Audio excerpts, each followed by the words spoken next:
आज आपण बुद्धिमापन कसोट्या हा मधील भाग पाहणार आहोत. बुद्धिमापन कसोट्या.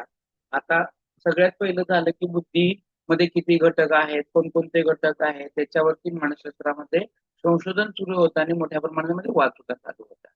बुद्धी एकाच घटकाने बनलेली आहे, ती म्हणजे जी म्हणजे जनरल फॅक्टरनं बनलेली आहे, असा वाद कुणी घातला बरं? हे घटक बुद्धिमत्ता कुणी सांगितली? ऑल्बर्ट बीने. अल्बर्ट बीने यांनी सांगितलं. बरोबर, व्हेरी नाईस. त्याच्यानंतर ना त्याच्यामध्ये एकच घटक नसतात बाबा, त्याच्यामध्ये दोन घटक असतात. बुद्धी एकाच घटकाने बनलेली नाहीये, तर त्याच्यामध्ये दोन घटक असतात. एक असतो तो म्हणजे जी जनरल फॅक्टर, आणि त्याला लागून जो दिला तो म्हणजे एस फॅक्टर, ज्याला आपण स्पेसिफिक फॅक्टर असं म्हणतो. ही जी द्विघटक उपपत्ती आहे बुद्धिमत्तेची, ती कोणी मांडली? स्पियरमन. स्पीअरमन मांडली. त्याच्यानंतर ना ह्याच्यामध्ये फक्त जी कॉमनच ठेवला त्यानं. एवढं सगळं करत असताना जी कॉमनच ठेवला, पण जी कॉमन नाही आहे, जी कॉमन नाही आहे, आणि म्हणून त्यानं समूह घटक उपपत्ती मांडली की ज्याच्यामध्ये यस आणि जी वेगवेगळे आहेत. प्रत्येकामध्ये वेगवेगळी ॲबिलिटीज असते आणि ती त्याच्यामध्ये त्याच्यासाठी एक जी असतोच असं सांगणारा कोणी केला, कोणत्या मानसशास्त्रज्ञानं त्याची उपपत्ती मांडली? थर्डसन. थॉम्सन की थॉम्सन? थर्डसन. आणि मग त्याच्यानंतर ना बुद्धीमध्ये अनेक घटक असतात आणि ते समूहानं राहतात, आणि त्याच्यामध्ये येणारे जे घटक आहेत हे वेगवेगळे आहेत, ह्याच्यामध्ये जीचा आणि एचचा काही संबंध नाही असं सांगून त्यानं वाचिक, भाषिक, संख्यात्मक अशा ज्या क्षमता मांडल्या, त्या बुद्धिमत्तेच्या क्षमता कोणी सांगितल्या? गिलफोर्ड. हा, गिलफोर्ड. नाही, ती झाली त्रिआयामी, त्याला आपण काय म्हणतो आपण, हार्डन गार्डनर. तीन मितीय, त्रिमितीय, हे म्हणतो, त्रिमितीय बुद्धिमत्ता उपपत्ती, जी तुमच्या ह्यानं मांडली, काय ना, गिलफोर्डनं मांडली. पण ही थॉम्सननं सांगितले की बाकी छोटे छोटे घटक असतात, आहे की नाही, थॉम्सननं सांगितलं. त्याच्यानंतर ना असं हे 120 घटक आहेत बुद्धिमत्ते, आणि हळूहळू त्याचं संशोधन करून ते 150 घटकापर्यंत ग्लिफोर्डनं घेऊन गेलं. हे जात असताना तीन मिती सांगत असताना तीन मिती सांगितल्या की ज्याच्यामध्ये निर्मिती, क्रिया आणि आशय असे तीन घटक दिले, आणि त्याच्या घटकामध्ये उपघटक दिले गेलेले आहेत. बरोबर. हे करत असताना त्याच्यानंतर सगळ्यात महत्वाचं आणि आजच्या ह्याच्या आधुनिक असणारी हावर्ड गार्डनर याची बुद्धिमत्ता, ज्यांना बुद्धिमत्ते 9 बुद्धिमत्ता असतात असं त्यानं प्रतिपादन केलं. हे सर्व काही करत असताना आता आज आपल्याला गरज पडली बुद्धिमत्ता मोजायची कशी. एखादा माणूस बुद्धिमानी आहे, त्याच्याकडे बुद्धी किती आहे हे ठरवायचं कसं, सांगायचं कसं. तर हे करायचं असेल तर काही विशिष्ट अशा गोष्टी असाव्या लागतात. मग नेमकं बुद्धीमध्ये हे जे घटक आहे ते मोजायचे कसे. मग काल्पनिक 18व्या शतकामध्ये, मी पहिलं सांगितलं, 18व्या शतकामध्ये मानसशास्त्रज्ञांनी आपल्या मनाला येईल तसं त्या गोष्टीचा शोध लावायला सुरुवात केली. हजारोच्या पटीमध्ये, म्हणजे 5,000, 10,000, 15,000 अशा वेगवेगळ्या मानवांच्या वरती प्रयोग करून, निष्कर्ष करून, निरीक्षण करून निष्कर्ष काढण्यात आली, आणि निष्कर्ष काढून सांगण्यात आले की हा माणूस बुद्धिमान आहे किंवा अशाच्या प्रकारचा बुद्धिमान आहे. ह्या कालावधीमध्ये ह्या गोष्टी चॅलेंजेबल होत्या, कारण एखाद्या मानवाच्या दिसणाऱ्या डोक्याचा जो भाग आहे, म्हणजे शरीराच्या भागापेक्षा डोक्याचा भाग जर जास्त मोठा दिसत असेल तर तो बुद्धिमानी. पहा, असं कसं होईल बरं? म्हणजे सुरुवातीला काही गोष्टी काल्पनिक वाटल्या, त्याच्यावर प्रयोग व्हायला लागली, आणि ज्याच्या डोक्याचा भाग सगळ्यात मोठा तो बुद्धिमानी. त्याच्यानंतर ना फरक झाला. फ्रान्सिस गाल्टननं पण सांगितलं की मानवाचा जो कवटी आहे, कवटीशास्त्राचा अभ्यास केला आणि त्याच्या कवटीचा भाग तुझा मोठा, तो बुद्धिमानी. त्यानंतर ना जे आपले गाल गाल आहेत, त्या गालावरून सुद्धा त्यांनी अनुमान लावायला चालू केलं. त्याचे गाल गुबरे आहेत ते सुद्धा मोठा असा तसा. त्याचं फोरहेड म्हणजे हे कपाळ ज्याचं रुंद आहे, मोठा आहे, तो बुद्धिमानी. हा, ज्यानं अशा वेगवेगळ्या गोष्टी कल्पिल्या गेल्या. मात्र ह्याच्यामध्ये कुठेही तारतम्य दिसत नव्हतं. आणि हसण्यासारखं तेव्हा झालं जेव्हा एका शास्त्रज्ञानं सांगितलं की उजव्या हाताच्या मधल्या बोटानं जो जास्त वेळ वजन उचलतो तो बुद्धिमान. आता त्याचा आणि याचा काही संबंध आहे? बुद्धीमध्ये असणाऱ्या सगळ्या गोष्टी आज बुद्धिमापन आपण सहज करत असलो, बुद्धिमापन चाचण्या सहज करत असलो, तरी त्या सुरुवातीच्या कालावधीमध्ये एक चॅलेंजेबल होत्या. कारण त्या मोजायच्या कशा, बुद्धीचं असणं, त्याचं ऍक्सेप्ट, त्याचं अस्तित्व मोजायचं कसं, हे खूप मोठ्या प्रमाणामध्ये चॅलेंजेबल होतं. कारण बुद्धी ही मानसिक क्षमता आहे. आता मानसिक गुणधर्म कसे असतात, मानसिक क्षमता नेमक्या काय असतात, याच्या प्रकारामध्ये नेमक्या कशा प्रकारच्या चाचण्या घ्याव्या लागतील, कशा प्रकारचे प्रयोग करावे लागतील, हे त्या कालावधीमधल्या शास्त्रज्ञाला थोडं चॅलेंजेबल होतं. म्हणून त्यांनी काही शास्त्रीय पद्धत अवलंबण्याचा प्रयत्न केला आणि त्याच्यामध्ये त्याचं जे निरीक्षण आहे, त्याचं परीक्षण आहे, त्याचं मूल्यमापन आहे, ते वस्तुनिष्ठ आणि प्रामाणिक होईल याच्याकडे त्यांनी भर दिला. आणि मग त्याच्यानंतर काही गोष्टी उलगडल्या गेल्या आणि मग मेंटल ॲबिलिटी, मेंटल क्षमता यामध्ये थोडा विचार व्हायला लागला. आता तो कसा विचार व्हायला लागला, व्यक्तीमधील मानसिक भेद हे जे असतील ना, ते समजून घ्यावे लागतील आणि ते जर समजायचे असेल तर एक छान अशी तंत्राची गरज भासेल, ह्यावेळी दिसून आलं. सर फ्रान्सिस गाल्टननं ही गोष्ट उलगडून काढली, सगळ्यात महत्वाचं. म्हणून सर फ्रान्सिस गाल्टनला बुद्धिमापन कसोट्याचं जनक मानतात. बघा, बुद्धिमापन कसोट्यांचा जनक कोणाला म्हणतात, प्रश्न येतो बरं का. बुद्धिमापन कसोट्यांचं जनक कोणाला म्हणतात, फ्रान्सिस गाल्टनला म्हणतात. आणि त्याचं कारण पण असं आहे की ह्या मानसिक ॲबिलिटीज आहे त्या शोधण्याचं काम यांनी केलेलं आहे. या बुद्धिमापन कसोट्यामध्ये 18वं शतक उलगडत गेलं आणि 18व्या शतकानंतर 19व्या शतकामध्ये जेव्हा आपण पदार्पण केलं, त्या आपण अर्ध्यामध्ये म्हणजे 19व्या शतकाच्या अर्ध्यामध्ये प्रयोगशाळेमध्ये प्रयोग होऊ लागले आणि चाचण्या होऊ लागल्या आणि चाचण्यांचं मुख्य कारण किंवा केंद्र सुद्धा बनलं गेलं हे बुद्धी, मनाचा भाग. आणि मग ह्या मनातून प्रतिबिंब होणारे जे काही गुण आहेत किंवा व्यक्तीमध्ये असणारे भेद आहेत हे त्यामध्ये दिसायला लागले. आणि हे दिसतच असताना यामध्ये फ्रान्सिस गाल्टननं वेगवेगळ्या चाचण्यांचा शोध लावायला सुरुवात केली. आता हे वेगवेगळ्या चाचण्यांचा शोध लावायला सुरुवात करत असताना त्या प्रारंभिक काळाच्या कालावधीमध्ये सगळ्यातच महत्व किंवा आकर्षण बिंदू ठरला तो म्हणजे फ्रान्सिस गाल्टन. कारण गाल्टननं काय केलं, कॅटलच्या मदतीनं, कोणाच्या मदतीनं, कॅटलच्या मदतीनं, म्हणजे जवळजवळ 1860 ते 1944 या कालावधीमध्ये त्यांनी अमेरिकेमध्ये कोलंबिया विद्यापीठामध्ये एक कसोटी त्यांनी आयोजित केली आणि ह्या कसोटीतून असं लक्षात आलं की माणसाच्या बुद्धीचं मापन आपल्याला करता येतं. आणि मग त्याच्यानंतर तुमचे थर्नडाईक असतील आणि मग गाल्टन असतील, जेम्स असतील, या सगळ्यांनी मिळून हळूहळू या बुद्धिमापनाच्या कसोटीवरती विचार करायला सुरुवात केली. हे सगळं करत असताना बुद्धीमध्ये काही सामान्य घटक आहेत आणि काही विशेष कौशल्य पण आहेत हे लक्षात आलं. आणि हे लक्षात आल्यानंतर नंतरच्या कालावधीमध्ये जो गाल्टनने एक असा महत्वशीर गोष्ट उदयास आणली ती म्हणजे मेंटल ॲबिलिटी म्हणजे क्षमता, की बुद्धीमध्ये मानवीय क्षमता असतात आणि त्या मोजता आल्या पाहिजे. याच्यासाठी त्यांनी कसोट्या तयार केल्या आणि मग त्या क्षमता मोजायला सुरुवात केली. म्हणून ह्याच गोष्टी कारणामुळे क्षमता मोजण्याचं काम या फ्रान्सिस गाल्टननं केलं. म्हणून फ्रान्सिस गाल्टनला या बुद्धिमापनाचा जनक असे म्हणतात. काही गोष्टी असतात ज्या गोष्टीसाठी वेळ द्यावा लागतो आणि मग हळूहळू त्या गोष्टी बाहेर यायला लागतात. खरं तर अल्फ्रेड बिने नंतरचा जो काळ आला तो अल्फ्रेड बिनेचा आला, ज्या 1904च्या कालावधीमध्ये. कारण आधुनिक बुद्धिमापनाचा जनक सुद्धा ह्या अल्फ्रेड बिनेला म्हणतात. कारण बिनेनं काय केलं, 1904 मध्ये त्यांनी आपलं एक कसोटी निर्माण केली आणि ही कसोटी जी आहे ना ते पहिल्या महायुद्धाच्या कालासाठी हे भरती व्हायला पाहिजे होती, सैनिक भरती. आणि सैनिक भरतीसाठी सैनिक मोठ्या प्रमाणात हवे होते. मग कुठले पण कसे सैनिक कसे घ्यायचे, म्हणून त्यासाठी कसोटी महत्वाची होती. म्हणून ती कसोटी ही सायमननं तयार केली.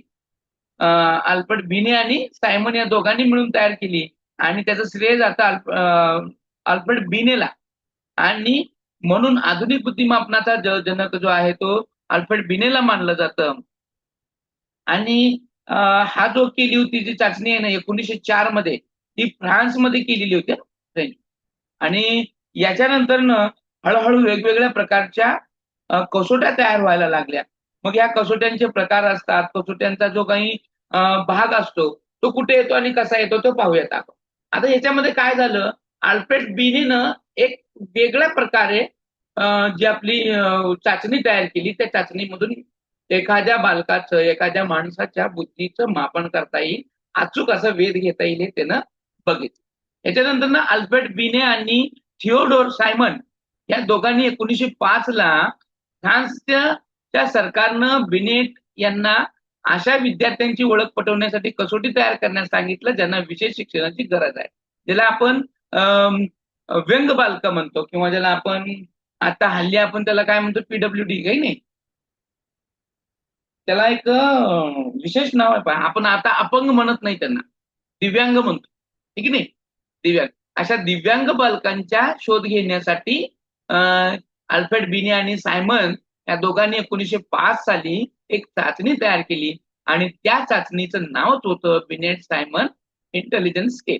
आणि ही पहिली वैज्ञानिक बुद्धिमापन कसोटी ठरली, कारण यामध्ये मुलांच्या मानसिक क्षमतेनुसार आणि त्या क्षमतेच्या वयानुसार आधारित प्रश्नांची मालिका तयार केली होती. आणि ह्याच कसोटीतून सगळ्यात महत्वाचं गोष्ट उलगडली आली, ती म्हणजे मेंटल एज, ज्याला आपण मानसिक वय ही संकल्पना सांगतो. सर्वप्रथम मानसिक वय ही संकल्पना कोणी मांडली बरं, याच्यावरून लक्षात येईल. मानसिक वय ही संकल्पना कोणी मांडली? Albert beneath. अल्बर्ट बिने यांनी मांडली. आता ह्याच्यानंतर वेगवेगळ्या गोष्टी तयार व्हायला लागल्या आणि वेगवेगळ्या गोष्टी तयार होत असताना ह्याच्यामध्ये काही महत्वाच्या गोष्टी आल्या. आता परवाच बुद्धिमापनाच्या जेव्हा उत्पत्ती चालू होती तेव्हा बारडेंनी प्रश्न केला होता, सर ह्याच्यामध्ये टर्मनची उपपत्ती नाही का हो सर, म्हणत होते का नाही. तर त्या टर्मनचा संबंध आहे ना, तो बुद्धिमत्तेच्या उत्पत्तीमध्ये येत नाही, तर बुद्धिमापन कसोटीमध्ये येतो. कारण टर्मननं केलेलं किंवा टर्मननं दिलेले जे काही योगदान आहे ह्या बुद्धिमापनाला, हे खूप महत्वाचं होतं आणि ते न विसरण्यासारखं आहे. का बरं असं, तर बुद्धिमापनाच्या कसोटीमध्ये टर्मननं दिलेलं जे योगदान आहे तर त्याच्यामध्ये काय आहे नेमकं ते आपल्याला बघायचं आहे. कारण त्याच्याचं सूत्र आहे ना, हे सूत्र तयार होता होई नव्हतं. आता मग हे सूत्र कसं झालं, आता त्याच्यानंतर ना सगळ्यात महत्वाचं अल्फ्रेड बिनेनं काय केलं, मानसिक वय ही संकल्पना दिली. कारण एखाद्याचं मेंटल एज काढताना मग ते काढायचं कसं, नेमकं मेंटल एज म्हणजे काय आहे, ही संकल्पना जरी अल्फ्रेड बिनेनं दिली असेल.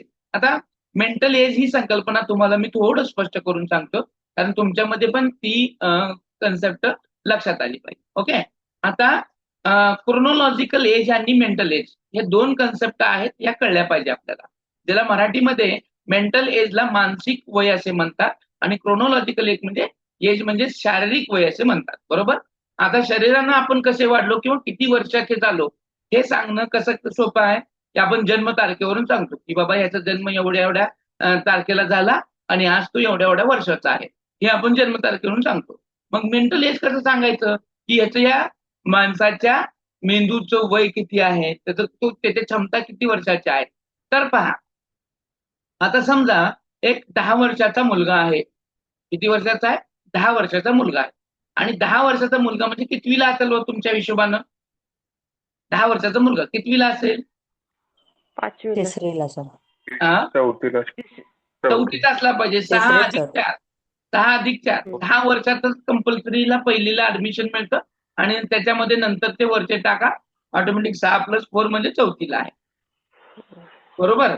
आता ह्या चौथीच्या विद्यार्थ्याला जर त्याच्या वर्गातल्या जे काही चाचण्या आहेत त्याच्या वयानुसार त्या चाचण्या आहेत त्या दिल्यानंतर तो सहज सोडवू शकत असेल तर तो त्या वयाचा आहे.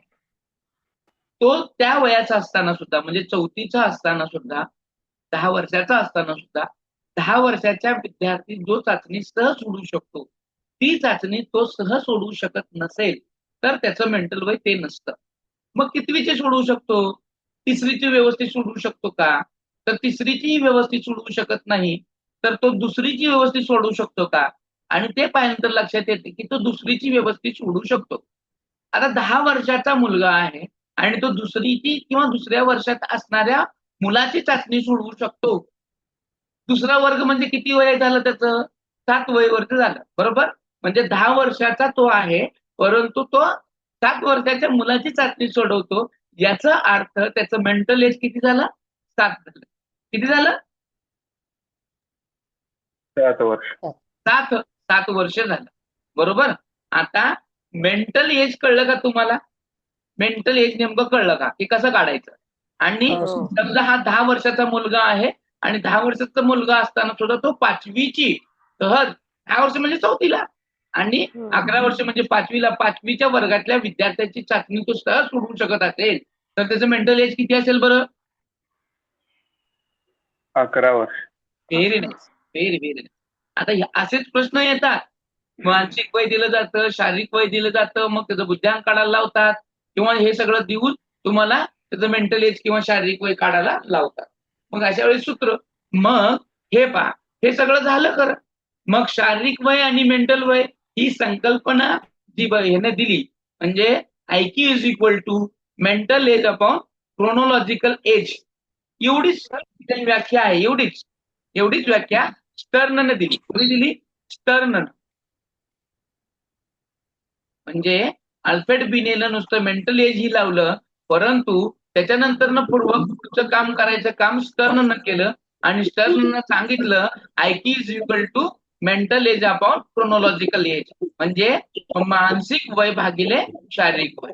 परंतु येणारं उत्तर हे पूर्णांकामध्ये येऊ लागलं ना.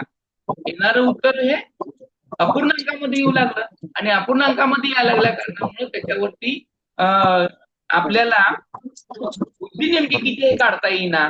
म्हणून या ठिकाणी टर्मनचं मोठं श्रेय का गेलं तर त्यानं दिलेलं सुधारित असं IQचा फॉर्म्युला. त्यानं या ठिकाणी दिलेल्या IQला म्हणजे स्टर्नच्या IQला फक्त इंटू 100 केलं. म्हणजे IQ is equal to mental age upon chronological age into 100. Into 100 हे दिलेलं हे सगळ्यात महत्वाचं एज आहे. 2017-18ला ह्या मेंटल एजच्या ह्या फॉर्म्युल्यावरती प्रश्न विचारला होता आणि प्रश्न विचारताना त्यानं टर्मनचं विचारलं नव्हतं, स्टर्नचं विचारलं होतं. स्टर्नचं म्हणलं तर फक्त हे सुरुवातीचं येतं, इंटू 100 येत नाही आणि टर्मन म्हणलं की इंटू 100 येतं. एवढं लक्षात ठेवा. आता मला सांगा आत्ताची आधुनिक IQची हे सांगा फॉर्म्युला सांगा. IQचा फॉर्म्युला काय आहे मग आता?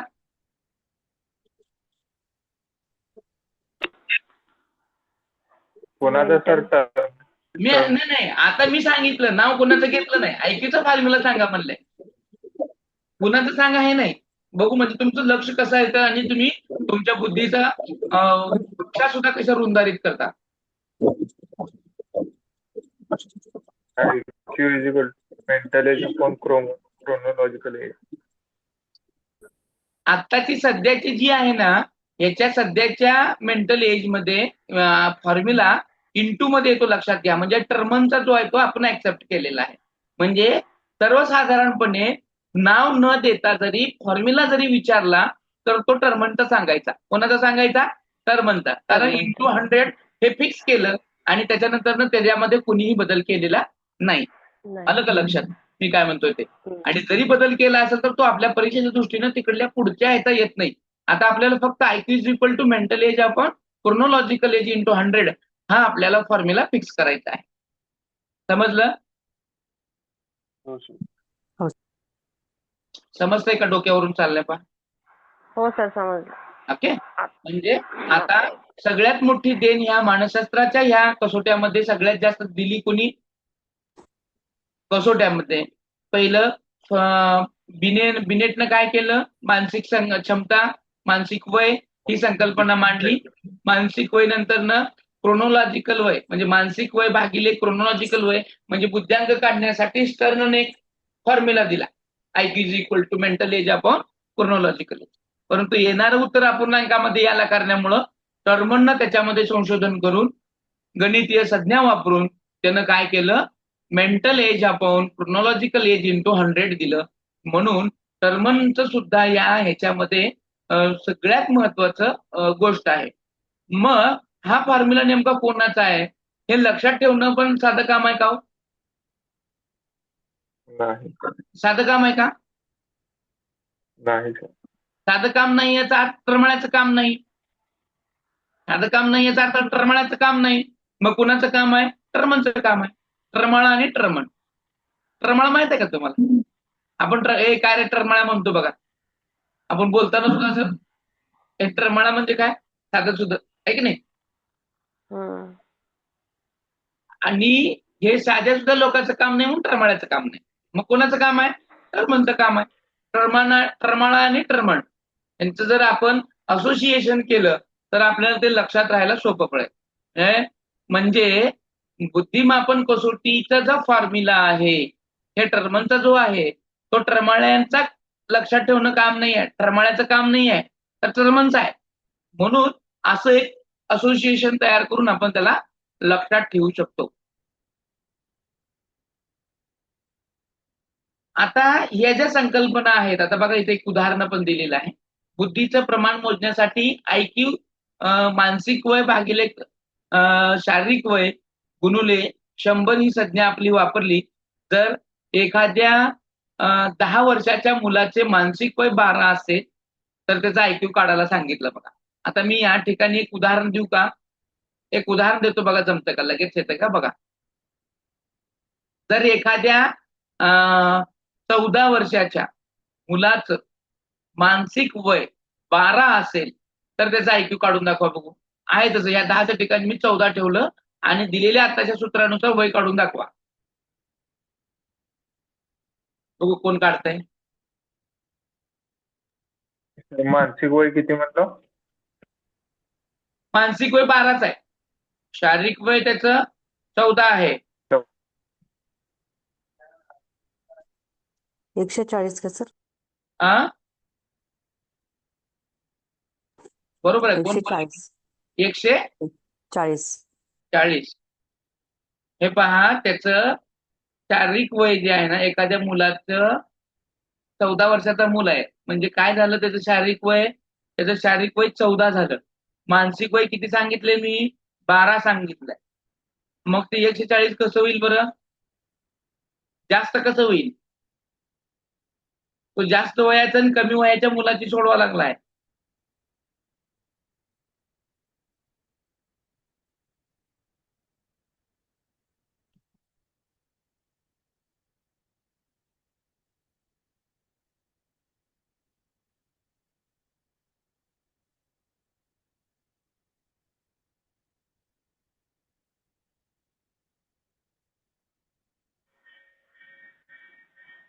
बरोबर. मानसिक वय 12 आहे, शारीरिक वय 14 आहे. 12 भागिले 14 गुणुले 100. सोडवा आता. असं सूत्रामध्ये बसवलं गेलं. आणि 12 भागिले 14 गुणुले 100 तर त्याचा बुद्धी गुणांक किती येईल? 85 येईल. 85 येईल का? हा, करेक्ट. आपलं फक्त गणितीय क्रिया चांगल्या जमल्या पाहिजे. भागाकार, गुणाकार, बेरीज, वजाबाकी, बाकी सगळं सोपंच आहे. आणि आहे तेच आहे ना, आपलंच आहे, वेगळं काही नाही आहे. ओके. जर या ठिकाणी तो त्याचं मानसिक वय 14 आणि शारीरिक वय 12 असेल तर त्याचं जवळजवळ 140च्या वर जाईल, उलट. ठीक आहे नाही? म्हणजे लक्षात घ्यायचं, कधीही शारीरिक वय पेक्षा, म्हणजे उत्तर चुकू नये म्हणून तुम्हाला लक्षात सांगतो, शारीरिक वयापेक्षा जर मेंटल एज कमी असेल तर बुद्धी गुणांक 90च्या खाली येतं. आणि शारीरिक वयापेक्षा मानसिक वय हे जास्त असेल तर 90 पेक्षा ते जास्त जातं, वर जातं, प्लस मध्ये जातं. आणि नेहमी लक्षात काय ठेवायचं, तर 90 हे जे आहे की नाही, 90 ते 110 या जे काही एरिया आहे की हे जे बुद्धी गुणांक आहे, या बुद्धी गुणांक मध्ये 90 ते 110 पर्यंतची ही बालकं सर्वसामान्य बालकं म्हणून बघितली जातात. आणि भारतामध्ये किंवा जगामध्ये 90 ते 110ची अशी मोठ्या प्रमाणामध्ये बालकं आहेत, सामान्य बालकं असणार.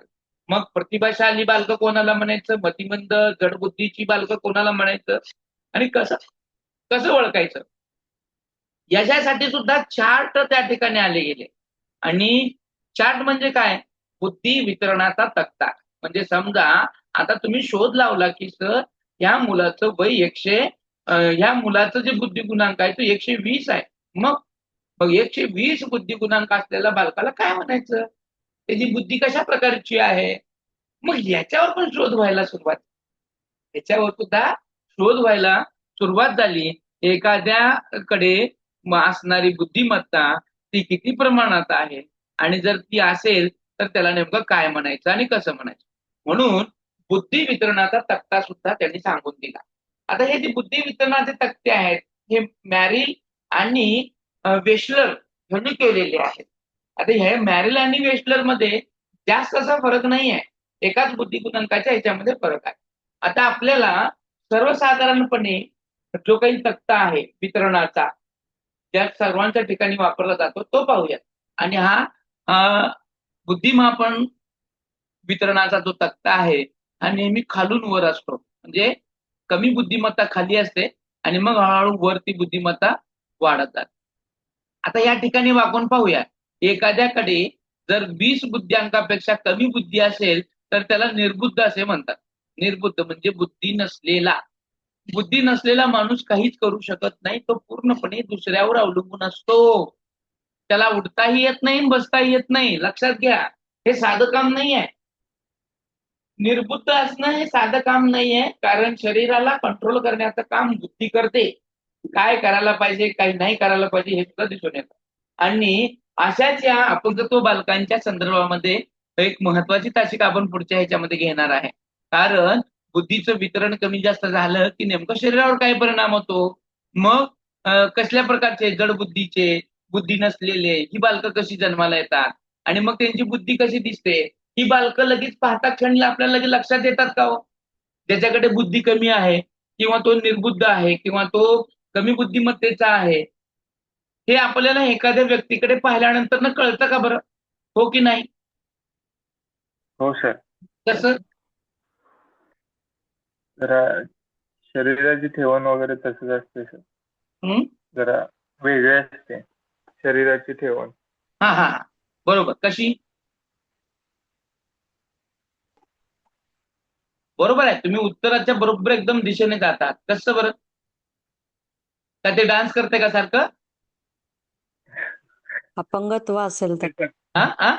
त्याच्या मनात काय येईल ते करत असते सर. नाही नाही नाही, लक्षात घ्या, सर्वसामान्य माणसामध्ये आणि हे जे असे कमी बुद्धीची मुलं असतात, विशेष बालकं असतात, ही पाहताना लगेच लक्षात येतात पहा. कारण त्यांच्या चेहऱ्याची जी ठेवण असते ही सर्वसामान्य बालकाप्रमाणे नसते. किंवा डोळे मोठे असणे, विस्फारित असणे, नाक मोठं कमी जास्त बारीक छोटं मोठं असणं, चेहऱ्याचा जो काही ठेवण आहे सर्वसामान्य बालकांपेक्षा तो वेगळा असतो. त्याला पाहिलं की वाटतंच कुछ तो अजीब आहे की नाही, हे लक्षात येतं. आता मी कुठल्याच्या व्यंगावरती टिप्पणी किंवा टीका करत नाहीये, हे ओळखण्यासाठीच्या गोष्टी सांगत आहे. नाहीतर तुम्ही म्हणताल तर तुम्ही ह्या लोकांच्या अपंगत्वाची चेष्टा करतात. नाही, अजिबात नाही. तर मी फक्त ती गोष्ट सांगत आहे, ते इतरांपेक्षा वेगळे का दिसतात हे तुम्हाला त्या ठिकाणी सांगितलं. आता पहिलं आपण पाहिलं की बाबा रे 20 पेक्षा कमी बुद्धी असणाऱ्याला आपण निर्बुद्धच म्हणतो, की त्याच्याकडे बुद्धीच नाही. निर्बुद्ध म्हणजे बुद्धी नसणे. त्याच्यानंतर नाही 20 ते 39, 20 ते 39 त्याच्याकडे बुद्धी गुणांक आहे, अशाने आपण जड बुद्धी म्हणतो. म्हणजे त्याच्यापेक्षा थोडी बुद्धी आहे, पण हे सर्वसामान्य बालकासारखे नसतात. लक्षात घ्या, सर्वसामान्य बालक जे आहेत ना त्याला आपण सामान्य बुद्धी म्हणतो, हे 90 ते 109 पर्यंत म्हणजे 110 पर्यंत असतात. हे दिसतं का? हे सामान्य, हे सामान्य आहे. म्हणजे आपण जर अंकगणिताची जर हे पाहिलं, संख्या रेषा पाहिली, संख्या रेषा पाहिल्यानंतर ना सर्वसामान्य म्हणजे एक शून्य असतो पहा, इथून असतो. इथून वर कसं असतं, 1 म्हणजे प्लस असतो, 2 हा, मग 3 4 5 असं, आणि इकडच्या बाजूला असतो तो म्हणजे -1 -2 -3 ही संख्या रेषेवर असतं. बघितलं का नाही आपण कालरेषा, संख्या रेषा? आता हे संख्या रेषेवर हे जे असणार आहे -1 2 म्हणजे हे कमी बुद्धिमत्ता असणारी लोक आहेत. बरोबर? ह्याच्यामध्ये 0 पेक्षा कमी असणारे निर्बुद्ध असतात, 0 पेक्षा 20 ते 39 असणारे हे जडबुद्धीचे म्हणून ओळखले जातात. तर मंदबुद्धी जी आहे ती 40 ते 59 पर्यंत आहे, ती मंदबुद्धी. 60 ते 69 चे अल्पबुद्धी असणारे असतात. आता हे मंदबुद्धीचे जे आहेत की नाही, हे थोडे सांगता, मी सांगितलं तेवढंच करायचं. हे उठ रे म्हणले की उठायचं, बस रे म्हणले की बसायचं. हे 40 ते 59 पर्यंत होऊ शकतं. अल्पबुद्धी सांगितलं ते करायचं तेवढंच करू शकतात किंवा करूही शकत नाही. मग त्यांना उचलणे, बसणे, उठणे हे इथपर्यंत हे स्वतःच करू शकतात. अतिसामान्य जी बालकं असतात ना, हे थोडंफार आपलं करतात. थोडंफार आपलं करतात. 70 ते 69. मात्र या 79 पासून जे खालची बालकं आहेत, ह्यांना ऑब्झर्वेशनची, यांना मदतीच्या कार्याची गरज त्या ठिकाणी असते. 80 ते 89 जी आहेत, ही अपसामान्य बुद्धिमत्तेची बालकं असतात. 90 ते 109 सामान्य बुद्धी म्हणून ओळखली जातात. सर्वसामान्यपणे आपण ह्याच रेंजमधले आहोत. याच्या पुढे ज्याची असेल म्हणजे 110 ते 119 हे शीघ्र बुद्धीचे म्हणून ओळखले जातात. कसल्या बुद्धीचे? शीघ्र बुद्धीचे. आणि मग त्याच्यावर 120 ते 129 ही कुशाग्र बुद्धीची बालकं आहेत. 120 ते 129 कुशाग्र बुद्धी आणि 130 ते 139च्या पुढं असामान्य बुद्धीची मुलं आहेत. आणि 40च्या पुढं त्याला आपण प्रतिभावंत, प्रतिभाशाली बालकं असं म्हणतो, जिनियस. 140च्या वरचा असणारा बुद्ध्यांक. 140च्या असणारा वरचा बुद्ध्यांक. आता हे झालं वितरण आणि वितरणानुसार त्यांच्या लोकांची केलेली आपण वर्गवारी, त्यांच्या त्या श्रेण्या, हे लक्षात असलं पाहिजे.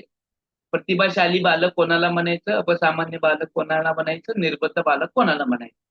आता याच्यावर सुद्धा प्रश्न जनरेट होतो. कसा होतो? 2020 च्या आसपास जेव्हा टीईटीची परीक्षा झाली होती, त्या पेपरमध्ये विचारलं गेलं होतं बघा, की जडत्व किंवा जड बुद्धीच्या असणाऱ्या बालकांचा बुद्धिगुणांक किती असतो. मग पर्यायामध्ये खाली हे पर्याय दिले जातात. त्याच्यामुळं हा चार्ट सुद्धा माहित असणं गरजेचं आहे. त्याचं व्यवस्थितरित्या कोरं करतो, याला त्याचं स्क्रीनशॉट करून घ्या आणि तुमच्या डोळ्यासमोर याला रोज ठेवा. हा चार्ट तुमच्या बघण्यामध्ये रोज असला पाहिजे.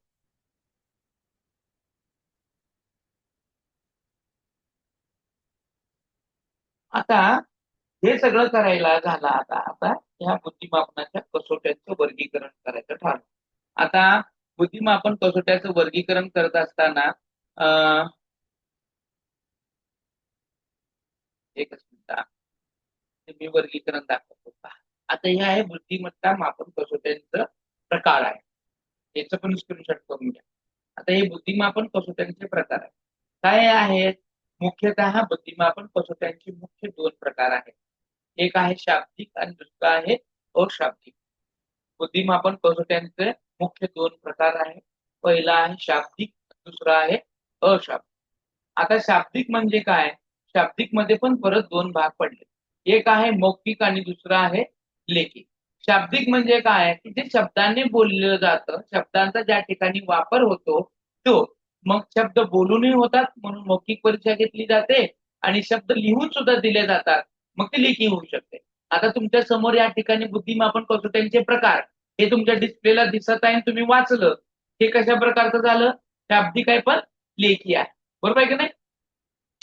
शाब्दिक आहे पण लेखी आहे. शब्दाने वाचलं कुणी हो? वाचलं कुणी? आम्ही. तुम्ही वाचलं. ते डिस्प्लेला तुम्हाला दिसत होतं, तुम्ही वाचलं. वाचलं म्हणजे तुम्ही कसली माणसं आहात?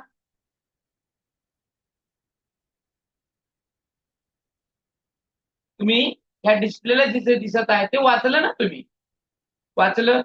वाचता येणारी माणसं पण आपल्या ह्याच्यामध्ये आहेत आणि न वाचता येणारी पण आहेत. त्याला एक शब्द आहे पहा, वाचता येणाऱ्याला काय म्हणतो आपण? साक्षर. व्हेरी. आणि न वाचता येणाऱ्याला काय म्हणतो आपण? निरक्षर. व्हेरी. आता हे वाचता येणारे ही साक्षर असतात, बरोबर? लिहिता वाचता येणाऱ्याला आपण काय म्हणतो? साक्षर म्हणतो.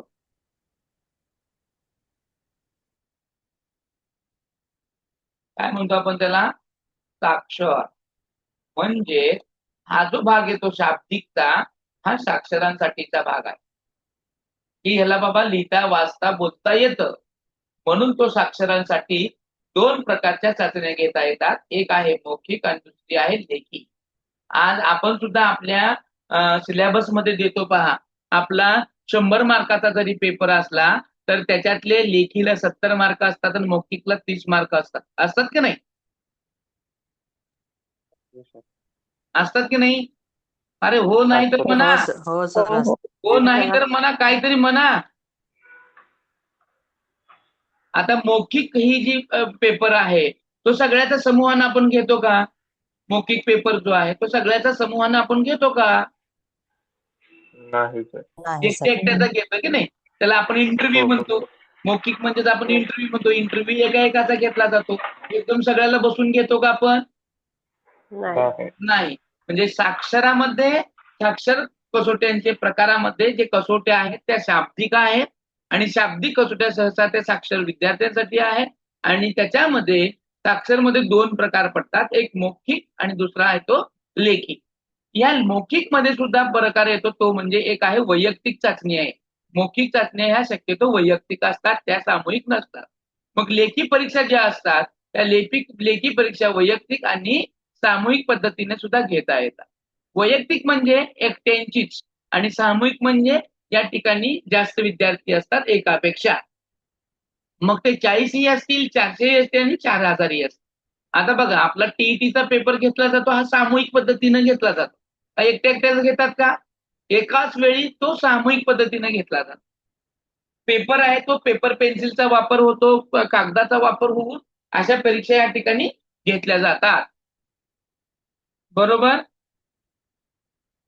आता हो सर. हे वैयक्तिक सुद्धा असतात. वैयक्तिक म्हणजे एकाच्या असतात. म्हणजे जसं की खूप महत्त्वाचा पेपर असेल, खूप महत्त्वाची पोस्ट असेल, तर अशा ठिकाणी इंटेलिजन्स ब्युरो असेल किंवा एखाद्या कंपनीचं सीईओ असेल, तर अशा ठिकाणी अशा पेपर सुद्धा वैयक्तिक घेतल्या जातात. होऊ शकतात. त्याच्यानंतर ना आहे बुद्धिमापन कसोट्यामधील अशाब्दिक भाग. जिथे शब्दाचा कुठेही उल्लेख नाही. म्हणजे अशाब्दिक तिथं खाना, खुणांचा असा भाग चालतो. ह्या कसोट्या 2 प्रकारच्या आहेत अशाब्दिकमध्ये.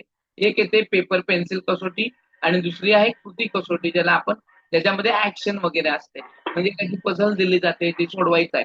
कारण ह्या ठिकाणी मग सहसा ह्या लोकांना वाचता येत नाही असं धरून निरीक्षर लोकांसाठी ह्या चाचण्या केल्या जातात. म्हणजे अशाब्दिक आणि शाब्दिक. आता अर्थातच म्हणले. पेपर पेन्सिल कसोटीमध्ये सुद्धा सामूहिक कसोटी येतात, वैयक्तिक कसोटी हा सुद्धा भाग येतो. तर अशाब्दिक मध्ये कृती कसोट्या येतात ज्या फक्त वैयक्तिक असतात. ब्रिक्स वगैरे दिल्या जातात, त्याला जोडून एखादी कृती करायला लागतात. अशा वेगवेगळ्या प्रकारच्या ह्या कसोट्यांचे प्रकार येतात. आता ह्या प्रकारानुसार बहुतांश अशा चाचण्या तयार केल्या गेल्या. म्हणून सगळ्यात प्रथम तुम्हाला मी हे कसोटीचे प्रकार दाखवण्याचं कारण काय आहे? तर काही चाचण्या तयार केल्या गेल्या ऑलरेडी. मग त्या चाचण्या नेमकं कुठल्या वर्गात येतात हे तुम्हाला कळवण्यासाठी हे पहिले मी तुम्हाला बुद्धिमापन कसोटीचा प्रकार दाखवला. कळलं का? बुद्धिमापन कसोट्यांचे प्रकार समजले? बुद्धिमापन हो हो. सर. कसोट्यांच्या प्रकारामध्ये शाब्दिक आणि अशाब्दिक 2 प्रकार आहेत. शाब्दिक मध्ये सुद्धा मौखिक आणि लेखीमध्ये वैयक्तिक सामूहिक. अशाब्दिक मध्ये पेपर पेन्सिल कसोटी आणि कृती कसोटी. पेपर पेन्सिल कसोटीमध्ये सुद्धा वैयक्तिक सामूहिक आणि कृती कसोटीमध्ये फक्त वैयक्तिक असे हे प्रकार पडलेले आहेत. आता आपण मागे जाऊयात आणि कसोट्या कशा कशा आल्या बाहेर, कशासाठीच्या आल्या, मग काय नेमकं या गोष्टी होत्या हे आपल्याला पाहायचं. आता आपण जे काही बुद्धी वितरणाचा तक्ता होतो इथपर्यंत होता. आता इथून पुढे जाऊयात.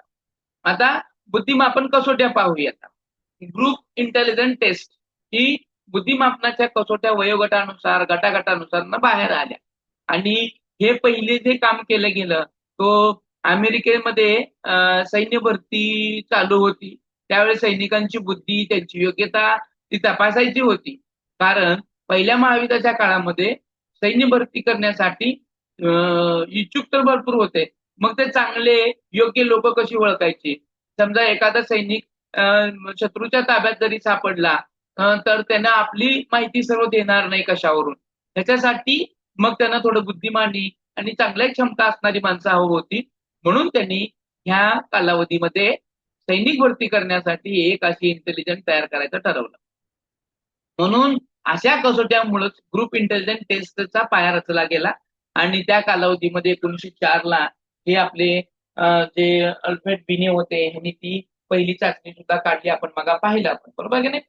आता याच्यानंतरचा जो कालावधी आला, आता कसोट्या कुठल्या कुठल्या केल्या गेल्या, अशा ग्रुपच्या ज्या कसोट्या आहेत ते कोणकोणत्या आहेत? तर महत्वाच्या 2 कसोट्या आहेत. महत्वाच्या 2 कसोट्या आहेत. एक व्हर्बल आणि दुसरी नॉन व्हर्बल. त्याला मौखिक आणि अमौखिक म्हणतो. किंवा ज्याला शाब्दिक आणि अशाब्दिक सुद्धा म्हटलं जातं.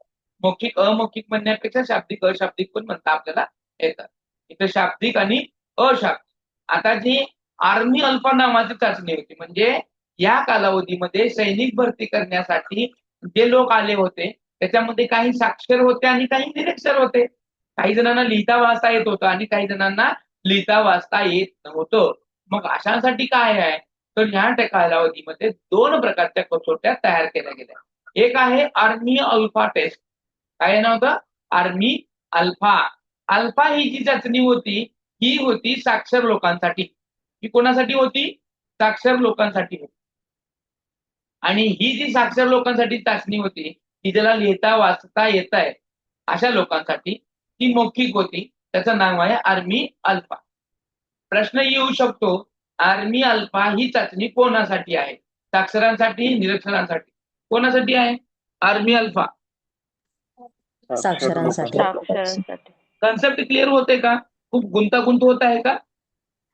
नाही. नाही ना? नाही सर. नाही.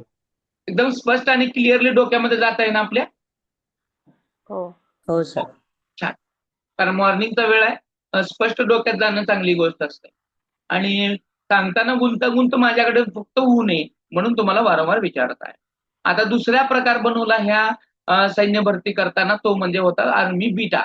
आता हा जो बीटा होता, आर्मी अल्फा आणि आर्मी बीटा, या बीटाच्या टेस्टमध्ये झालं काय, ही टेस्ट बनवली गेली खास करून निरक्षर लोकांसाठी, की ज्यांना वाचता येत नाही, लिहिता येत नाही.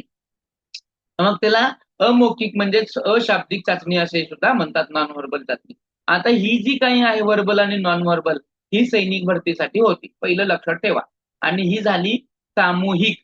म्हणजे आता आपण व्हर्बल नॉन व्हर्बल म्हणजे कसोट्यांचे प्रकार जे पाहिले, तो चार्ट पाहिला. तो चार्ट मध्ये ही पहिली चाचणी कुठं आणि कशी कोण सांगू शकेल? पहिलं वर काय असेल, मग त्याच्यातलं वर्गीकरणामधल्या कुठल्या भागाकडे ती असेल, मग त्यातल्या पण कुठल्या भागाकडे असेल, कोण सांगेल बरं? सांगा. ते आता जे मी चार्ट दाखवलं की नाही, त्या चार्ट मधील आर्मी अल्फा कुठल्या गटात येते?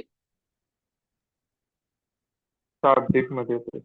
हा, शाब्दिक मध्ये शाब्दिक. येते. व्हेरी नाही. शाब्दिक मध्ये पण अजून खाली जाईल तो. मौखिक. लेखी मध्ये सर. हा, लेखी. वैयक्तिक. हा, मौखिक करेक्ट. लेखी. लेखी. Very very nice. म्हणजे त्या प्रकारामध्ये तुम्ही काय केलं, त्याला शाब्दिक मध्ये टाकलं, शाब्दिक मधून लेखी मध्ये टाकलं. बरोबर. लेखी मध्ये पण 2 प्रकार होते बघा. त्यातल्या कुठल्या प्रकारात जाईल ही? वैयक्तिक मध्ये झालं. नाही, सामूहिक मध्ये येते. सामूहिक. सामूहिक मध्ये जाईल. Very nice. आता लेखी आहे ती सामूहिक, कारण इथं दिलंय ना ग्रुप इंटेलिजन्स म्हणून. आता ग्रुप म्हणलं की गट आहे, थोडीच एकेकाला देणार आहे आपण. म्हणजे काय झालं, आर्मी अल्फा ही जी कसोटी आहे ती शाब्दिक गटात जाते, शाब्दिक मधील लेखीत जाते आणि लेखी मधील सामूहिक गटात जाते. बरोबर आहे. प्रश्न कसा विचारला जातो बघा, आर्मी अल्फा कोणासाठी आहे, त्यानंतर आर्मी अल्फा ही कसोटी वैयक्तिक लोकांसाठी घेतली जाते की सामूहिक लोकांसाठी घेतली जाते, कुठल्या प्रकारातली आहे, हेही प्रश्न विचारला जातो. त्यानंतर येते ती म्हणजे आर्मी बीटा. ही बीटा जी आहे ती निरक्षर लोकांसाठी आहे. बघा आता लक्षात कसं ठेवायचं, अल्फा आणि बीटा आहे. अल्फा साक्षर, बीटा निरीक्षर. समजतंय? जोड लावा तुम्ही. हो सर. अल्फा सर, म्हणले की लक्षात साक्षर आलं. आलं पाहिजे आणि बीटा म्हणलं की निरीक्षर आलं. यमक जोडायचे, असोसिएशन करायचं, लक्षात ठेवायचं. आता आर्मी बीटाला मला दाखवा, त्या हे जे मगाचं चार्ट आता हे तिथं दाखवलं बघा, हे या चार्ट मध्ये आर्मी बीटा कुठं बसेल, कुठल्या गटात बसेल? अशाब्दिक मध्ये. अशाब्दिक मध्ये.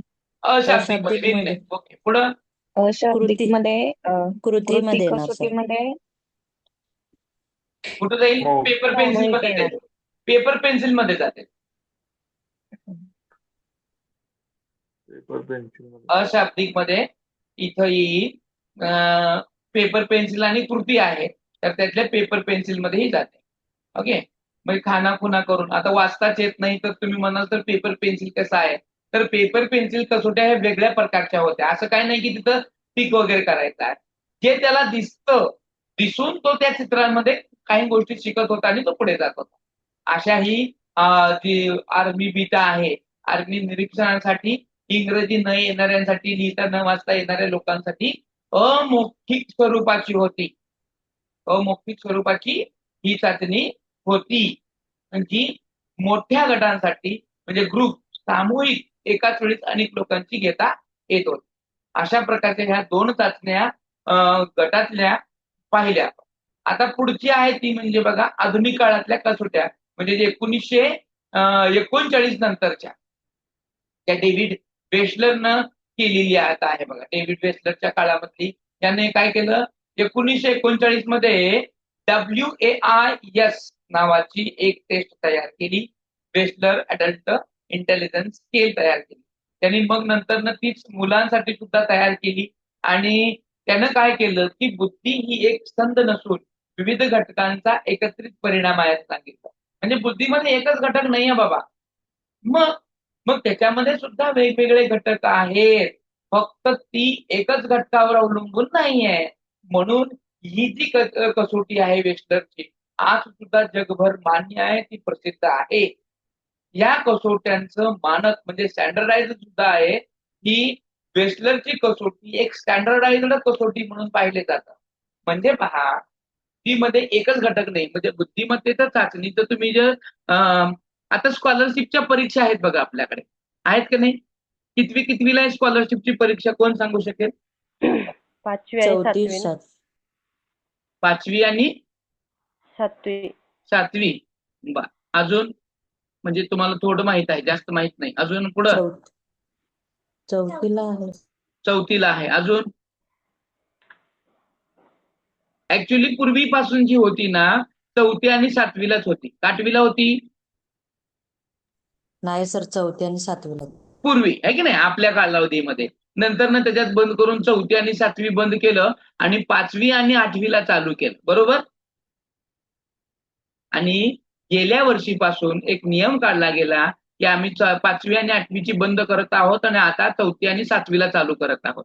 मात्र गेल्या वर्षी दोन्ही वर्गाला घेण्यात आले. म्हणजे 4थी आणि 7वीला सुद्धा घेण्यात आली आणि 5वीला आणि 8वीला सुद्धा घेण्यात आली. तर डेमोच्या ह्याच्यामध्ये, कारण बंद करताना अचानक बंद करता येत नाही. मात्र चालू वर्षापासून हीच परीक्षा 4थी आणि 7वीसाठीच घेतली जाणार आहे. 5वी आणि 8वीसाठी नाही, बंद करणार आहे. ओके. आता मला सांगा 4थी असू दे ना तर 8वी असू दे, 5वी असू दे ना तर 7वी असू दे, याच्यामध्ये जो पेपर आहे की नाही कुठले कुठले विषय घेतले जातात तो आणि काय काय विचारलं जातं बघा. नुसतं ओव्हरऑल सांगा. चुकलं तर चुकू दे, आपल्याला काय तर काय गोल्ड मेडल देणार नाही मी. चुकू दे गणित. चुकलं. विषय कुठले कुठले तेवढं तरी सांगा फक्त. गणित असते, भाषा विषय, गणित, भाषा विषय, भाषेमध्ये कुठली कुठली भाषा येतात? मराठी आणि इंग्लिश. बरोबर. भाषेमध्ये मराठी आणि इंग्लिश येतो, त्याला पेपर 1 म्हटलं गेलं. बरोबर. Very nice. दुसरा भाग येतो तो दुसरा भाग आहे गणित आणि गणित आणि बुद्धिमत्ता पण असतो ना. हा असतं ना. नाही आहेच. करेक्ट. मला म्हणजे माहित झालं. नाही. नाही बरोबर झालं. आता बरोबर आहे ना. मी काय सांगितलं पहा. पहिला पेपर आला तो भाषेचा. बरोबर. चुकलं तर चुकू द्या म्हणलं, काय टेन्शन घ्यायचं नाही. दुसरा भाग येतो तो गणित आणि बुद्धिमत्तेचा. आता इथं काय चुकलं तरी मी काय म्हणणार नाही किंवा आपल्याला काय लगेच मोदीकडून तुम्हाला गोल्ड मेडल देणार नाही. आता इथं बघा बुद्धिमत्ता हा एक भाग आला. बरोबर. आणि पहिल्या ह्याच्यामध्ये भाषा आला. ही सुद्धा एक स्कॉलरशिप मध्ये सुद्धा एक बुद्धिमत्ता चाचणीच आहे. आता बुद्धीमध्ये फक्त एकच घटक आहे का? बुद्धीमध्ये सुद्धा तर्क तुम्हाला जमतं का? तुम्हाला कॅल्क्युलेशनच येतं का? हे फक्त पाहिलं जात नाही. कारण बुद्धीमध्ये वेगवेगळे घटक आहेत. जसं की हार्वर्ड गार्डनरनं सांगितलेले जे घटक आहेत ते घटक आपल्या मेंदूत आहेत. मग ते आहेत ते कितपत आहे, त्याचा वापर आपण कितपत करतो आणि मग त्याच्यानुसार आपण कुठल्या त्या वितरणाच्या श्रेणीमध्ये जातो हे पाहिलं जातं. भाषा म्हणजे तुम्हाला वाचिक कौशल्य, शाब्दिक अशाब्दिक आहे की नाही, मग ते तुम्हाला कितपत येतं. भाषेमध्ये काय तुम्हाला मस्तपैकी एक चांगला उतारा दिला जातो आणि त्या उतारावरचे प्रश्न विचारले जातात. म्हणजे तुमचं आकलन क्षमता पाहिली जाते. म्हणजे एखादा घटक वाचल्यानंतर तुम्हाला समजतं का, समजल्यानंतर त्याच्यावरची उत्तरं देता येतात का हे पाहिलं जातं. बरोबर आहे की नाही. समानार्थी शब्द पाहिले जातात, विरुद्धार्थी शब्द पाहिले जातात. तसा थोडक्यामध्ये आपल्या सुद्धा टीईटीच्या पेपरमध्ये पण हेच विचारलं जातं. त्याच्यानंतरचा जो भाग येतो बुद्धिमत्तेमध्ये गणित असतील आहे की नाही. गणितानंतर तुमचा खास बुद्धिमत्ताचा एक पेपर येतो पहा किंवा त्याच्यामध्ये जे मार्क असतात डिवायडेशन केलेली 75 काहीतरी मार्काचा पेपर 2 असतो. त्याच्यामध्ये गणित आणि ही तार्किक क्षमता येतात. तार्किक म्हणजे लॉजिकल लावायचं तुम्ही. पाण्यातल्या आकृत्या दिल्या जातात, साध्या आकृत्या दिल्या जातात, पुढचा भाग विचारला जातो, आरशातल्या प्रतिमा विचारल्या जातात, आहे की नाही. उलट उलट सुलट सावली असे प्रश्न विचारले जातात. म्हणजे आपला जो घटक आहे तो नेमका विचार कसा करतो बुद्धी, हे त्या ठिकाणी पाहिलं जातं. आणि बुद्धिमत्तेच्या कसोट्यामध्ये सर्वप्रमाणे असाच मोठ्या प्रमाणामध्ये भाग असतो. तो जर भाग काढला, बुद्धिमत्तेमध्ये सुद्धा अंकगणित येतं बघा. आता संख्यामाला येते, 4-5 अशा संख्या सरळ दिल्या जातात आणि मग पुढची संख्या कोणती येईल हे विचारलं जातं. त्या ठिकाणी बुद्धीचा वापर करावा लागतो. बाबा पुढची संख्या कोणती येईल, पहिल्या आणि दुसऱ्या संख्येमध्ये काय संबंध आहे, तोच संबंध दुसऱ्या आणि तिसऱ्यात आहे का, तिसऱ्यात आणि चौथ्यात जो आहे तोच पाचव्यात आहे का, हे संबंध आपण शोधतो आणि त्याच्यानुसार आपण काय करतो, पुढची संख्या सांगतो. बरोबर आहे की नाही. मग काय मध्ये 1चा फरक असतो, काय मध्ये 2चा असतो, असे वेगवेगळे फरकाचे त्याच्यामध्ये गणित येतात. मग हे आपण बुद्धीच्या जोरावर लावतो ना. आणि मग ही जी बुद्धी आहे ती प्रत्येकामध्ये एकसारखी नसते, ती कमी जास्त असते आणि ती एकाच घटकांनी बनलेली नाही, तर अशा विविध घटकांनी बनलेला आहे. कोण त्या तार्किकमध्ये पुढं असतं, तर कोण आकृत्यामध्ये पुढं असतं, कोण ते अवकाशीमध्ये पुढं असतं, ठीक आहे नाही, कोण शाब्दिकमध्ये पुढं असतं, कोण अशाब्दिकमध्ये पुढं असतो. हा असा भाग आहे. हे डेव्हिड वेस्लरने 1939 नंतरच्या येणाऱ्या कसोट्यामध्ये सांगितलं. म्हणून डेव्हिड वेस्लरची ही कसोट्या आज सुद्धा जगप्रसिद्ध आहेत. आज सुद्धा त्यांना प्रमाणित कसोट्या म्हणून ओळखलं जातं. आलं का लक्षात. काय करू नको सोडून. येतोय का आवाज माझा. हॅलो. आता हो येतोय. सर, आता येतोय. हा. अचानक इंटरनेट प्रॉब्लेम आला, त्याच्या कारणामुळं लेफ्ट झालो. परत एकदा त्या ह्याच्याकडे येतो. माझं स्क्रीन तुम्हाला दिसत आहे का.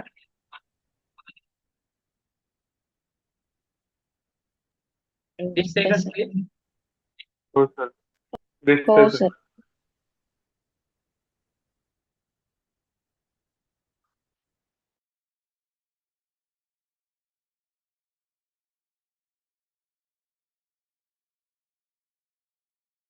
ओके. आता आपल्याकडे थोडाच भाग अर्ध्या तासाचा राहिलेला आहे आणि आपण त्या ठिकाणी थांबणार आहोत.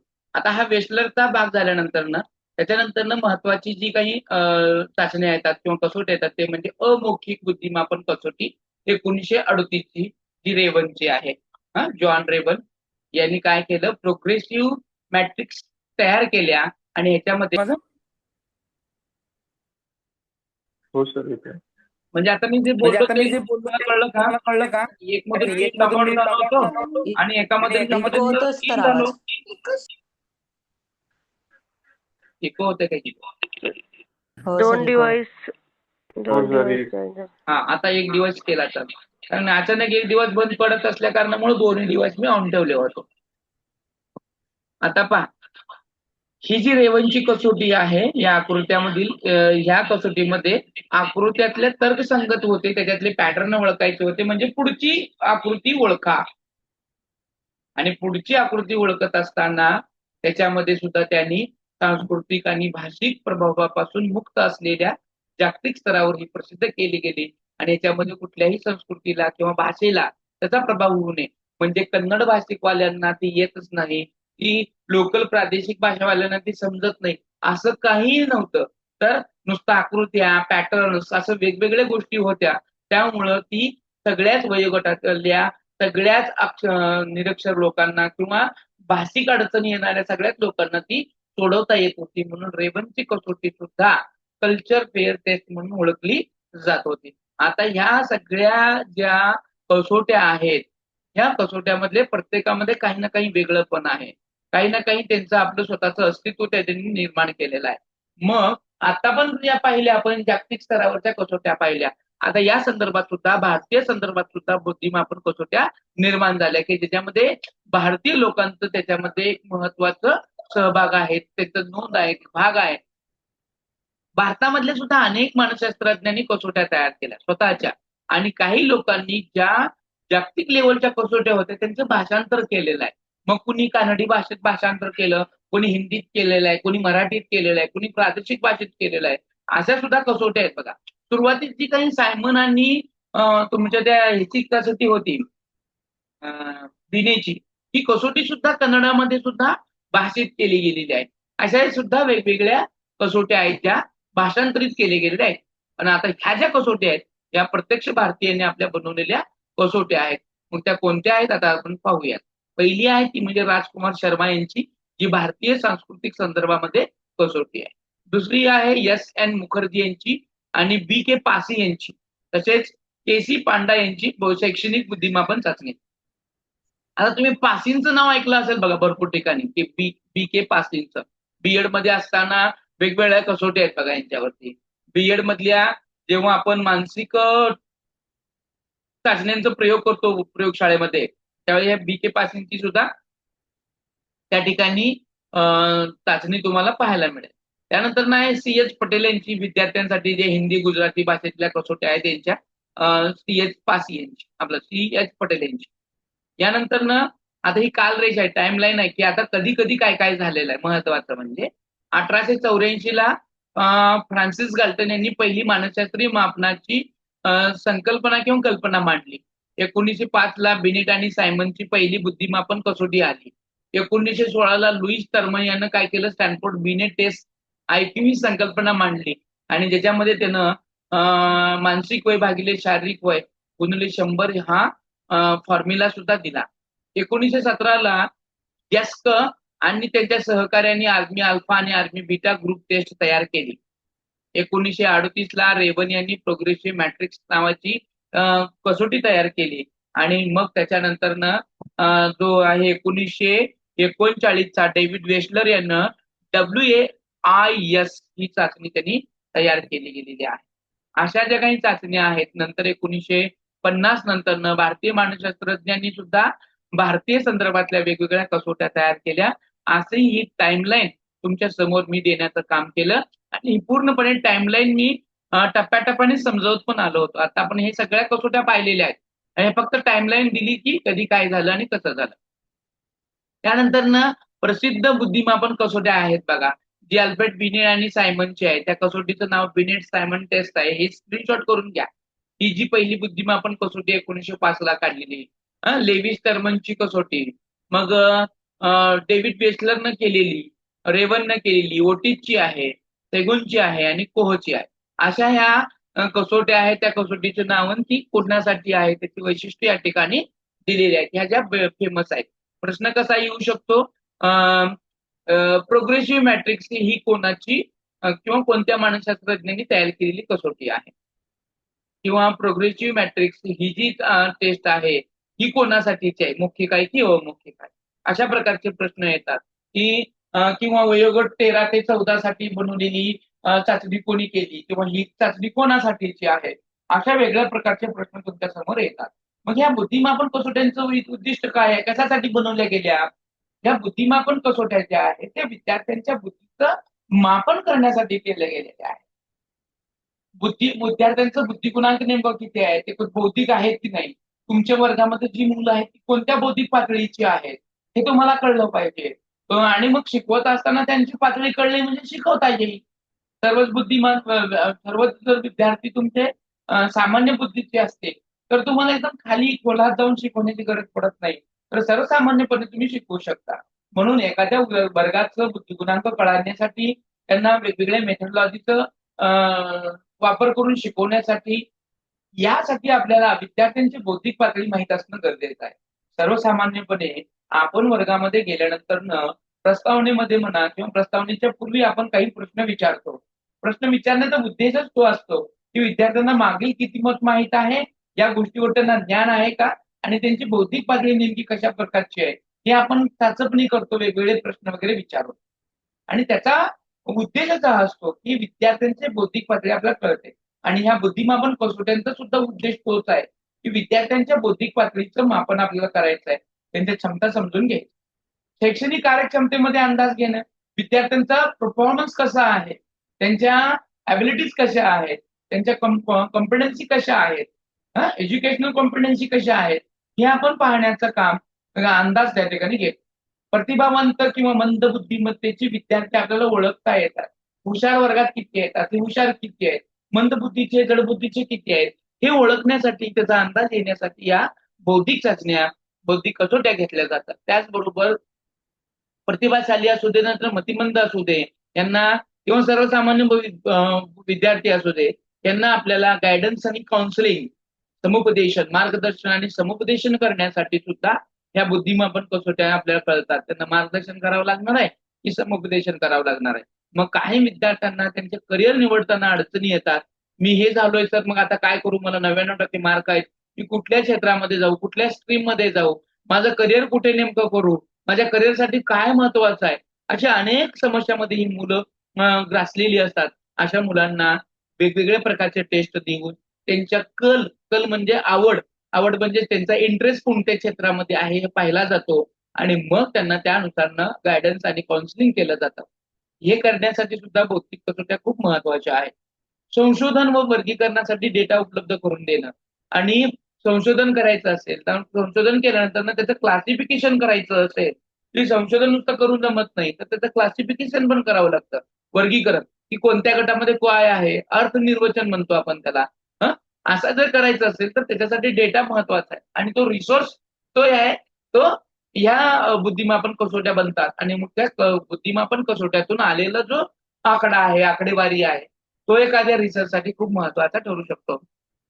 आता आपण पाहिलं बुद्धिमापन कसोट्यांचे प्रकार पाहिलं. बुद्धिमापन कसोट्यांचे 2 प्रकार मुख्यतः येतात. एक आहे शाब्दिक आणि अशाब्दिक. शाब्दिक मध्ये सुद्धा परत 2 भाग येतात, मौखिक आणि लेखी. मौखिक मध्ये एकच भाग येतो तो म्हणजे वैयक्तिक चाचणी आपण घेऊ शकतो. मात्र लेखी चाचणी ह्या वैयक्तिक आणि सामूहिक सुद्धा घेतो. अशाब्दिक मध्ये आपण सहसा निरीक्षणासाठी वापरतो. त्याच्यामध्ये 2 प्रकार येतात, एक पेपर पेन्सिल कसोटी आणि दुसरी कृती कसोटी. आता याच्यामध्ये पेपर पेन्सिल मध्ये 2 येतात, ते पण आपण वैयक्तिक आणि सामूहिक घेऊ शकतो आणि कृती कसोटीमध्ये आपण वैयक्तिक घेऊ. बुद्धिमापन कसोट्या कशासाठी आहेत किंवा बुद्धिमापन कसोट्यांचं एज्युकेशनल युजेस वापर कशासाठी आहे तर पहा आपण विद्यार्थ्यांच्या शिकण्याच्या पातळींचा आपल्याला अंदाज घेता येतो. मंद बुद्धी किंवा जड बुद्धी प्रतिभावंत विद्यार्थ्यांना वेगळ्या शिक्षणाची योजना करण्यासाठी आपल्याला बुद्धिमापन कसोट्यांचा उपयोग होऊ शकतो. वर्गामध्ये विद्यार्थ्यांच्या क्षमतेनुसार गट तयार करता येतात आणि त्या गटानुसार विद्यार्थ्यांना त्यांच्या क्षमतेनुसार अभ्यास देता येतो. त्यांना त्यानुसार त्यांना लर्निंग प्रोव्हाइड करता येतं आणि पुढे त्यांच्या गतीनुसार त्यांना शिकवता येतं. हे कधी होणार आहे तर या बुद्धिमापन कसोट्यानुसार आपण जर कुठला गट कसा आहे आणि त्या गटानुसार त्यांची जर विभागणी केली आणि त्यानुसार त्यांना शिकवायला चालू केलं तर येतं. त्याचबरोबर कमी बुद्धिमत्ताचा जर गट असेल तर जास्त बुद्धिमानी गटामधला एखादा विद्यार्थी सोडायचा आणि त्यांना गाईड करायला लावायचं. अशा पद्धतीने सुद्धा आपण गटनिहाय विद्यार्थ्यांचं वेगवेगळे भाग करून त्यांना शिकवू शकतो. अभ्यासक्रमात नेमक्या कोणत्या अडचणी येतात हे ओळखता येतात. अभ्यासक्रमातल्या अडचणी ओळखून त्या दूर करण्यासाठी सुद्धा बुद्धिमापन कसोट्या या उपयुक्त आहेत. शिक्षकांना शैक्षणिक समुपदेशन देण्यासाठी दिशा मिळवण्यासाठी सुद्धा हे खूप महत्वाचं आहे की विद्यार्थी कोणत्या क्षेत्रामध्ये पाठीमागं आहे आणि तो पाठीमागं असेल तर त्याला मार्गदर्शन करायचं आहे की समुपदेशन करायचं आहे, ती नेमकी दिशा मिळवण्यासाठी सुद्धा ह्या बुद्धिमापन कसोट्या खूप उपयुक्त आहेत. बुद्धिमापन कसोट्यांच्या मर्यादा सुद्धा येतात. काय येतात की बुद्धीच्या सर्वच पैलूंचं मापन होईल असं नाहीये. कारण आता आपण पाहिलं ग्लिफोर्डनं सांगितलं की 120 घटक आहेत, नंतर त्यानं रिसर्च करून 150 घटक काढले. मग 150 घटकांचं तिथं मूल्यमापन होईल असं शक्य नाही ना. काही ठराविक घटकांचं पैलूंच होत असं हे मर्यादामध्ये येतं. सांस्कृतिक भाषिक फरकांचा परिणाम होतो. बुद्धिमापन कसोट्यामध्ये सर्व जाती धर्मांचं कल्चरच्या लोकांचं आणि भाषिक असणाऱ्या म्हणजे प्रादेशिक भाषा असतात, काही तमिळ, तेलुगू, बंजारा असे लोकल मधले जे असणारे भाषा आहेत त्यांच्यावर सुद्धा याचा परिणाम होऊ शकतो. कारण त्या भाषेमध्ये अशा बुद्धिमापन कसोट्या आजही उपलब्ध नाहीये. भावनिक व सर्जनशील बुद्धी मोजता येत नाही. म्हणजे जे इमोशनल इंटेलिजन्स असेल किंवा क्रिएटिव्ह इंटेलिजन्स असेल ते मोजता येत नाहीये या बुद्धिमापन कसोट्यामुळे.